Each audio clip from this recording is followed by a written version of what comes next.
નિબંધ 26મી જાન્યુઆરી 26મી જાન્યુઆરી એ આપણો રાષ્ટ્રીય તહેવાર છે।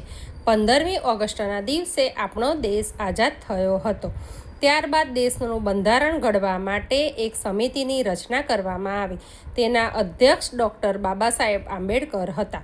આ બંધારણ 26મી જાન્યુઆરી 1950ના રોજ અમલ કરવામાં આવ્યું।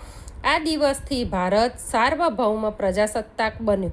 ત્યારથી દર વર્ષે આ તહેવાર ઉજવાય છે। 26મી જાન્યુઆરીના દિવસે સવારે શાળાઓમાં, સરકારી કચેરીઓમાં ધ્વજવંદન કરવામાં આવે છે। રાષ્ટ્રધ્વજને સલામી આપવામાં આવે છે અને રાષ્ટ્રગીત ગવાય છે। દિલ્હીમાં લશ્કરી વાહનો સાથે લશ્કરી ત્રણેય પાંખોની પરેડ થાય છે। તેની સાથે જુદા જુદા રાજ્યોના વિકાસની તેમજ સાંસ્કૃતિક ઝાંખીઓ પણ બતાવવામાં આવે છે। રાષ્ટ્રપતિ તેની સલામી ઝીલે છે।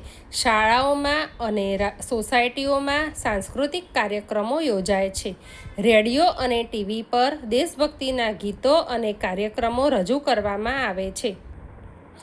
સાંજે સરકારી મકાનો રોશનીથી ઝળહળી ઉઠે છે। કેટલાક લોકો પણ પોતાના મકાનો પર રોશની કરે છે। પ્રજાસત્તાક દિન રાષ્ટ્રીય ભાવનાની પ્રેરણા આપતો તહેવાર છે।